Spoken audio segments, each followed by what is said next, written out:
우리나라가 해마다 태풍과 폭우로 인해서 많은 인명피해 그리고 재산피해 어려움을 당할 때 많은 교훈도 얻고 많은 깨달음도 얻습니다. 제가 이제 바닷가에 와서 목회를 하면서 태풍이 그렇게 나쁜 것만 아니라는 걸 알았어요.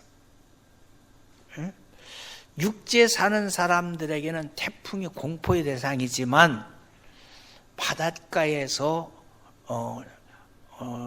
고기를 잡는 어부들에게는 태풍이 한번 지나가야 바다를 태풍으로 인해서 깨끗하게 청소해 주어야 거기에 새 생명들이 활발하게 움직여서 더 많은 소득을 얻게 된다는 것도 알았습니다.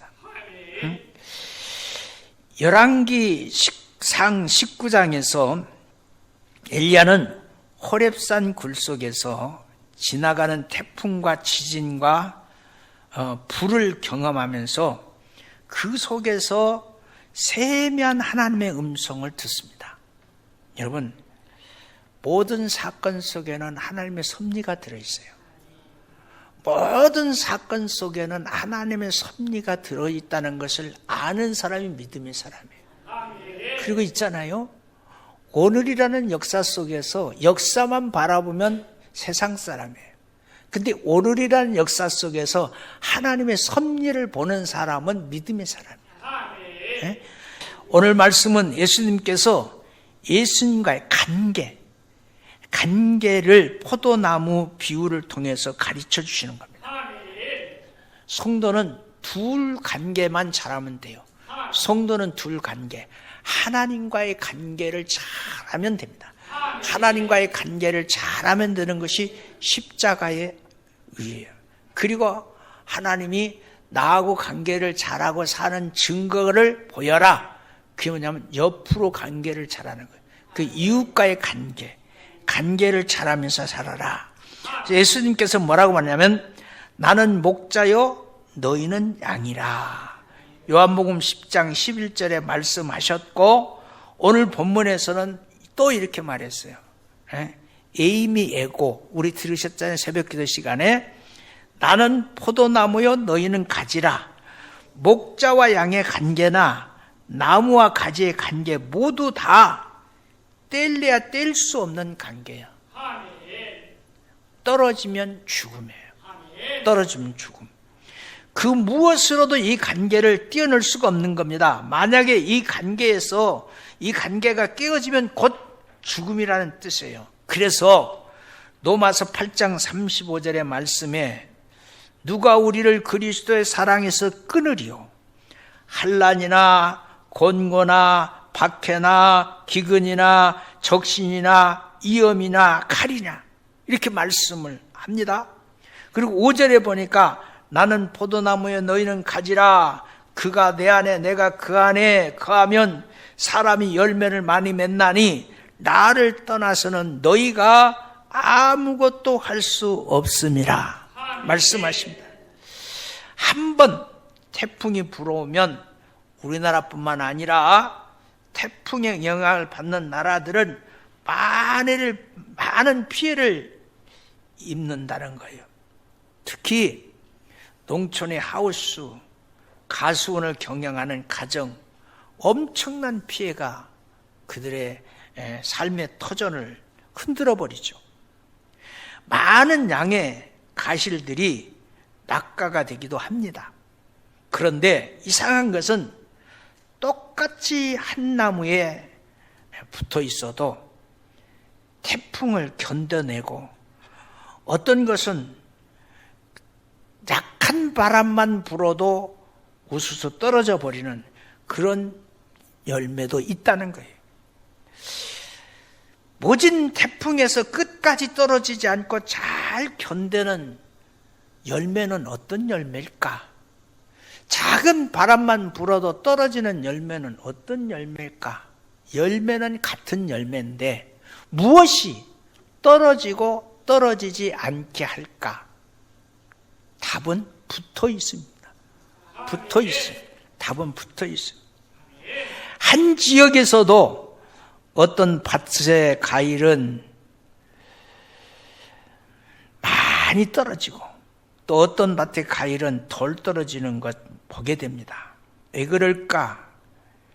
관계. 붙어 있음. 그것은 그 나무가 얼마나 영양분을 충분하게 공급해 주었고 얼마나 그 영양분을 충분히 흡수했느냐에 따라서 붙어 있음의 관계가 달라지는 거죠.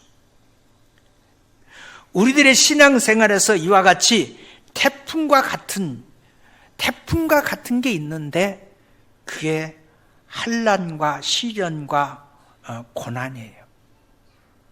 어느 순간 내가 바라지도 않는데 내 가정에 나의 몸에 이상이 생겨서 영적 육적 태풍운에서 믿음이 흔들리고 내 건강이 흔들리고 가정의 뿌리까지 흔들리는 경험을 우리는 종종 합니다. 그런데 평소에 믿음 생활을 잘하고 믿음의 뿌리를 깊이 내리고 든든한 반석에 서 있는 사람은 그래도 요동은 할지 몰라도 흔들리지 않습니다. 바람 불어도 그대로 잘 견뎌요. 시편 46편 1절부터 3절까지 하나님은 우리의 피난처시여 힘이시니 환난 중에 만날 큰 도움이시니라. 그러므로 땅이 변하든지 상이 흔들려 바닷 가운데 빠지든지 바닷물이 솟아나고 뛰놀든지 그것이 넘침으로 산이 흔들릴지라도 우리는 두려워하지 아니하리로다. 셀라. 그러니 평소의 신앙을 잘 관리해야 돼. 신앙의 관리가 제대로 되지 않으면 생명의 양식의 말씀이 공급되어질 때 은혜가 안 되는 거예요. 그런데 내 신앙의 내 신앙을 잘 관리하면 어떤 말씀이 선포가 되어져도 은혜가 돼요. 여러분, 성도들의 환난이나 시험을 당할 때 능히 이길 수 있는 것은 믿음의 대장부, 믿음의 배짱이 있으면 이길 수 있어요. 성숙이라는 것은 안전하게 자랄 만큼 자라서 이제는 먹을 수 있을 만큼 익은 것을 성숙이라고 그래요. 요즘 시장에 나가면 제철 과일이 뭐죠? 포도일 거예요, 아마. 포도. 근데 요새 포도가 너무 달아요. 근데 안 먹어봤어. 여러분, 이 포도가 한여름에 더위와 잘 싸워서 이제는 성숙되었을 뿐만 아니라 안숙되어서 먹을 수 있게 됐다. 그 말이 잘 익었다. 그 말이에요. 우리의 신앙도 이와 같이 성숙한 신앙이 되어야 될 줄로 믿습니다. 예수님께서는 우리들을 포도나무 가지라고 하셨는데 이 가지의 가지는 열매를 맺어야 되는 거죠. 그러므로 좋은 열매 맺지 않는 나무의 가지는 찍어서 불에 던져버린다. 마태복음 3장 10절에서 말합니다. 그러므로 아름답고 좋은 신앙의 열매를 맺는 것은 크게 한번 암문하세요. 성도의 의무예요. 성도의 의무. 그런데 맺힌 가실이라고 모두 다 성숙한 것이 아니더라. 폭우가 쏟아지고 태풍이 불어도 떨어지지 않는 것, 세찬 비바람이 불어도 붙어 있어요. 그래서 태산 같은 환난이 와도, 시련이 와도, 아픔이 와도, 성난 파도 같은 시련이 닥쳐와도 떨어지지 않는 아름다운 믿음의 열매를 맺어야 하나님이 두루 쓰시는 거예요. 아멘 합시다. 그러면 이와 같이 성숙한 열매를 맺기 위해서는 우리가 어떻게 해야 되는가? 첫 번째, 꽃을 피우는 계절에 아름다운 꽃을 피워야 하는 거예요. 철을 모르고 아무 때나 피어드는 꽃은 절대로 열매를 맺을 수가 없어요. 제철에 제 시기에 꽃을 피워야 아름다운 열매를 맺을 수 있는 줄로 믿습니다. 우리 성도들의 성숙한 신앙의 열매도 먼저 아름다운 신앙생활을 하고 그 아름다운 신앙이 하나로 뭉쳐져서 세상을 향해서 주님의 꽃이 되어서 활짝 피면 그 꽃을 여물게 하고 그 꽃의 열매를 맺게 하고 그 꽃의 열매를 거두게 하는 은혜를 주님이 허락해 주실 줄로 믿습니다. 그러므로 아름다운 꽃을 피우기 위해서는 제철, 기도할 때가 있고 찬양할 때가 있고 예배할 때가 있는 게 성도의 제철이에요.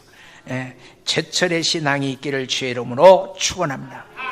두 번째, 아름다운 열매를 맺기 위해서는 잎도 무성해야 돼요. 여러분, 너무 더위가 오니까 우리 교회 나무들이 잎이 많이 말라 떨어지고 있어요. 옛적에 비해서 훨씬 많이 떨어져요. 떨어지면 나무가 건강하다는 표시입니까? 나무가 지금 힘들어한다는 표시입니까?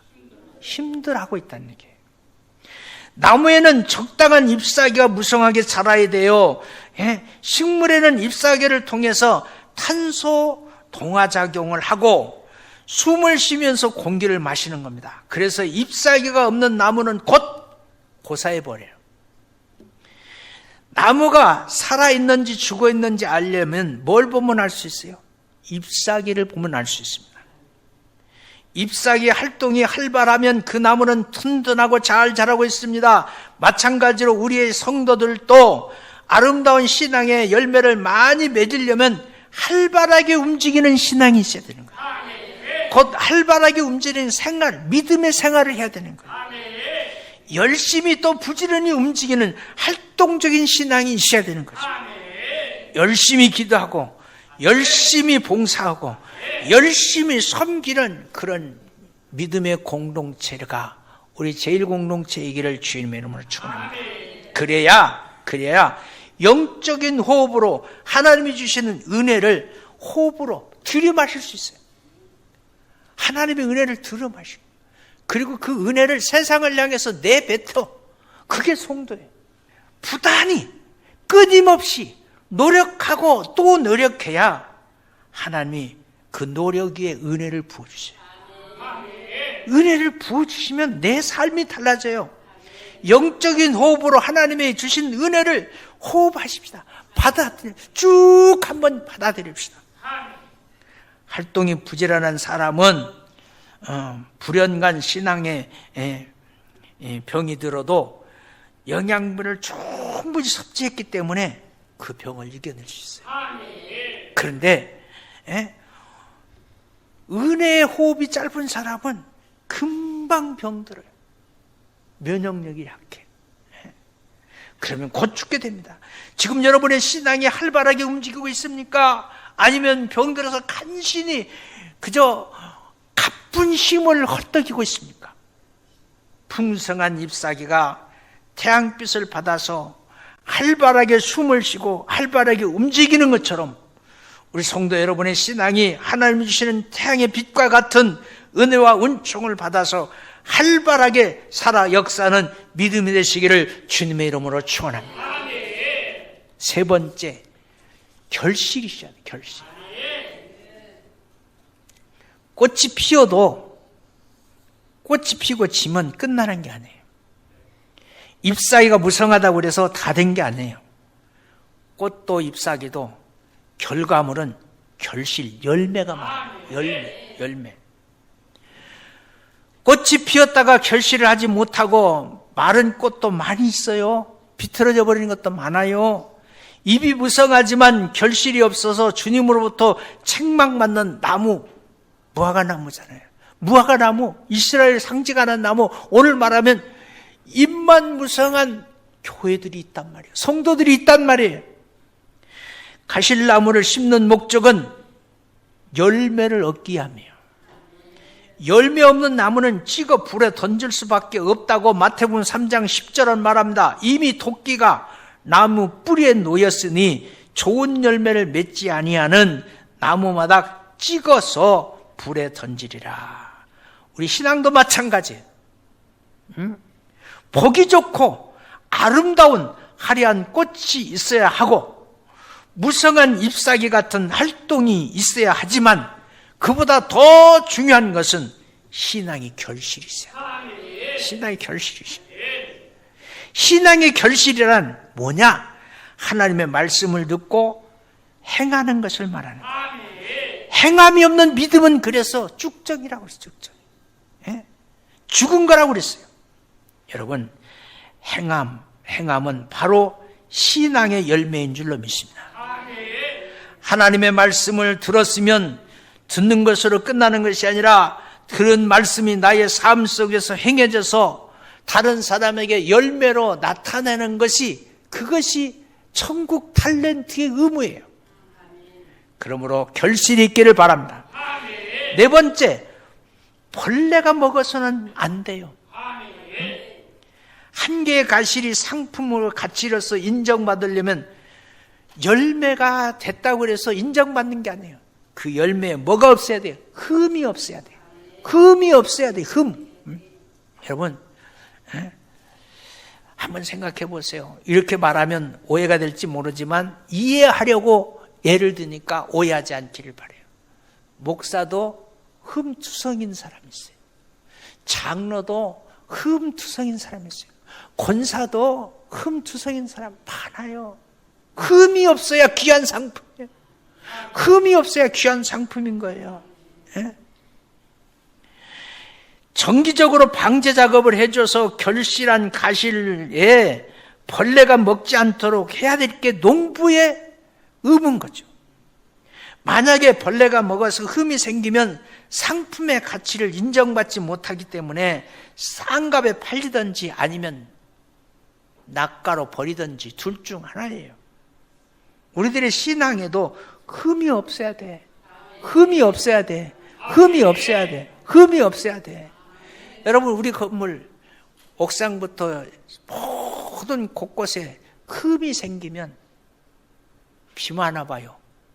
그 흠으로 물이 새들어와 건물이 망가지는 거예요.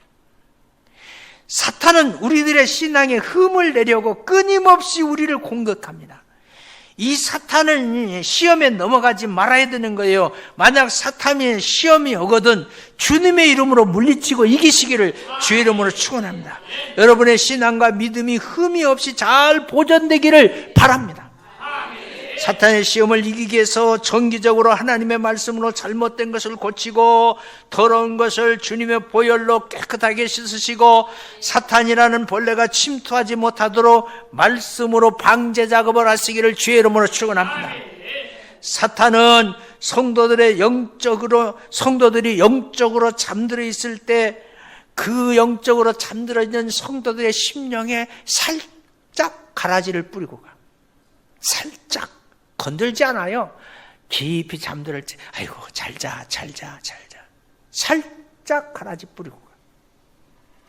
마태복음 13장 25절 사람들이 잠들 때 그 원수가 와서 곡식 가운데서 가라지를 덧입고 갔더니 성경이 말하고 있어요. 목사가 말한 게 아니라. 그래서 영적으로 깨어있자고. 네? 영적으로 심령이 잠들지 않기에 깨어있는 성도들, 깨어있는 사람, 주님이 언제 오실지 모르니까 슬기로운 처녀처럼 깨어서 주님을 맞이할 수 있기를 바랍니다. 마태복음 24장 42절부터 43절 그러므로 깨어있으라. 어느 날 너희 주가 일하시든지 너희가 알지 못하니라. 너희는 아는 바가 만일 집주인이 도적같이 어느 시간에 올 줄 알았더라면 깨어있어. 깨어있기를 바라요. 깨어있기를 바라요. 오늘 지금 설교 시간에도 깨어있기를 바라요. 깨어있어야 돼. 다섯 번째, 열매를 맺은 다음에는 온갖 시련과 환난을 이겨내야 상품의 가치를 인정하는 아름다운 열매가 될 수 있어요. 과일나무에 꽃이 피고 열매가 맺히려면 한여름에 뜨거운 태양을 받아야 되는 거예요. 여름날에 비바람이 올 때 견뎌내야 비로소 가을에 아름다운 열매를 수확하게 될 수 있는 거예요. 봄내, 여름내 온갖 비바람, 시련을 이겨내지 못하면 아름다운 열매는 기대할 수가 없는 거예요. 우리의 신앙도 일생 동안 사는 동안에 수없이 밀려오는 파도와 같은 환난과 고통과 시험과 고난을 이겨내야 되는 거예요. 이겨내야 되는 거예요. 사도 바울은 어느 날 누스드라를 전도하러 갔다가 그곳에서 걸지 못하는 사람을 고쳐줍니다. 이게 걸지 못하는 사람 고쳐주면 얼마나 좋은 일이요. 좋은 일이요, 좋은 일이요. 좋은 일이잖아. 그런데 이 좋은 일 때문에 사도 바울이 큰 환난을 당합니다. 그곳에 사는 유대인들이 바울을 돌로 쳐 죽이려고 해요. 그래서 죽은 줄로 얼마나 돌로 심하게 바울을 돌로 쳤는지 유대인들의 눈에는 바울이 죽었어요. 죽어서 죽은 줄 알고 이 바울을 성 밖에다가 끌어다가 버려버립니다. 던져버립니다. 그러나 바울이 다시 일어나서 다시 성 안으로 들어가. 다시 성 안으로 들어가서 낙심하고 있는 성도들에게 바울은 굳게 하고 믿음 안에 가고 그렇게 하고 환난이 이루가 되게 하여서 로마서 5장 3절부터 4절까지 이렇게 말하고 있습니다. 뭐라고요? 우리가 환난 중에서 즐거워하나니 이는 환난은 인내를, 인내는 연단은 소망을 이루는 줄 알미니라. 이 말이 그냥 한 배경이 아니에요. 유대인들에게 죽시달나게 맞았어요. 그리고 유대인들이 죽은 줄 알고 갖다 버렸어. 그랬더니 오뚜기처럼 다시 일어났어. 그리고는 다시 그 유대인들이 있는 성 안으로 들어갔어. 네로, 나 살았지? 그리고 한 말이에요. 그리고 한 말. 너희들은 나를 때려서 죽인 것 같지만 나는 살았잖아. 하나님 날 살렸어. 사랑하는 성도 여러분, 그러므로 성도는 끊임없이 당해야 하는 고난은 바로 믿음을 연단시키고 상승시키기 위한 하나님이 쓰시는 도구라는 걸 깨달으면 은혜고 사랑이 나는 것을 믿으시기를 주의 이름으로 축원합니다.